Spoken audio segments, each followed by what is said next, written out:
Olá, alunos! Nós já estamos na terceira semana da disciplina Processamento de Pedidos e Serviços ao Cliente. Bem, e nessa terceira semana nós vamos falar dos serviços logísticos. Se você está na terceira semana e ainda não assistiu às aulas da semana 1 e semana 2, corra logo lá e assista, não deixe para a última hora. E não se esqueça também do Fórum Tira Dúvidas. Ele está disponível para vocês para sanar todas as dificuldades, as dúvidas, as curiosidades que surgem no decorrer das aulas, no decorrer das disciplinas. Então, contem comigo e com os tutores para sanar as suas dúvidas, ok? Então, nessa terceira semana, nós vamos falar um pouquinho dos serviços logísticos, como que ele funciona, ok? E nós vamos iniciar falando sobre as expectativas do serviço logístico ao cliente, ou seja, hoje as expectativas do serviço logístico ao cliente, elas estão aumentando. Aumentando por quê? Porque fatores como a internet, procedimentos operacionais como just-in-time, a própria continuada reposição de estoques, elas levam o cliente a esperar algo das empresas. Esperar o que das empresas? Mais agilidade na entrega dos pedidos, disponibilidade de produto em estoque. Os clientes estão esperando que esses produtos estejam sempre disponíveis em estoque. Além disso, a qualidade, tanto no atendimento pré, durante e o pós-venda.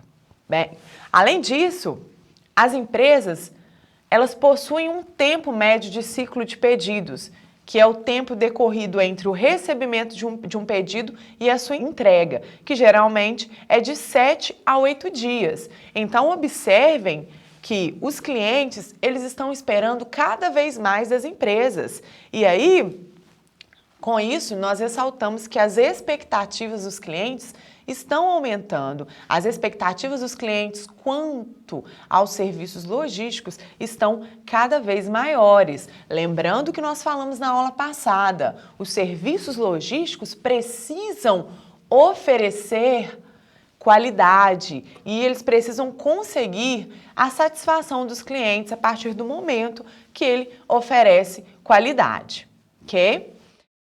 O serviço logístico, ele pode ser entendido como um processo integral de atendimento ao cliente. E esse processo integral de atendimento ao cliente vai incluir recepção do pedido, seja por meio físico ou eletrônico, a determinação da forma de pagamento, a seleção e a embalagem da mercadoria, o embarque da mercadoria, a entrega do produto ao consumidor ou à mercadoria, a disponibilização de serviços ao usuário final, ao cliente final e também acerto de eventuais devoluções de produtos. Observem que o processo integral de atendimento ao cliente é formado por diversos fatores, né? Que vai desde a recepção do produto até o acerto de eventuais devoluções de produtos. Bom, mas esses elementos de serviços aos clientes, eles podem ser classificados em elementos de pré-transação, elementos de transação e elementos de pós-transação. Os elementos de pré-transação são aqueles que proporcionam um ambiente para um bom serviço ao cliente. São aqueles compromissos formais sobre as modalidades do serviço, são antes da transação. Depois, os elementos de transação resultam na entrega mesmo do produto ao cliente. Então, vai estabelecer os níveis de estoque, quais são as modalidades de transporte e os métodos de processamento de pedidos.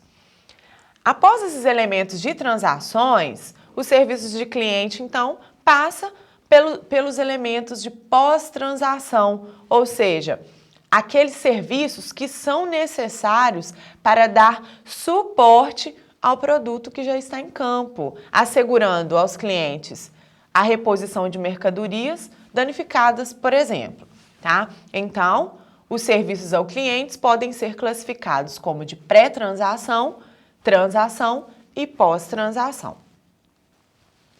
E aí, vamos observar no quadro que os elementos de pré-transação, conforme já mencionados, né, são aquelas políticas mesmo, por escrito, aquela política nas mãos do cliente mesmo que ele tem antes, né, que ele tem conhecimento antes da transação, a própria estrutura organizacional, tá? No caso dos elementos de transação, né, no momento da transação, são as informações a respeito do nível de estoque, a habilidade da empresa no trato de atrasos, o tempo que ela gasta para entregar aquele produto ao consumidor final, a precisão, né, da empresa, a conveniência do pedido. Então, são todos os elementos que ocorrem durante a transação.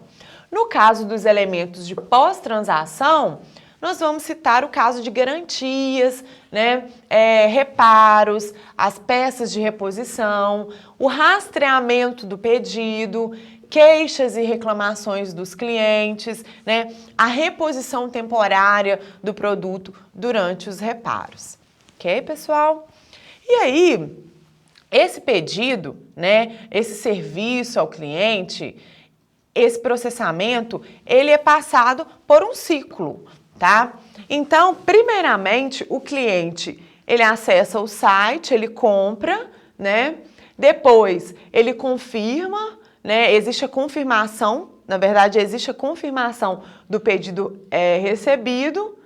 Depois, passa por uma solicitação via eletrônica para o coletor e depois acontece a entrega, que é a separação das compras do cliente. Tranquilo? Então, existe um ciclo. Esse pedido, basicamente, aqui é um exemplo, tá, gente? Ele passa por esse ciclo.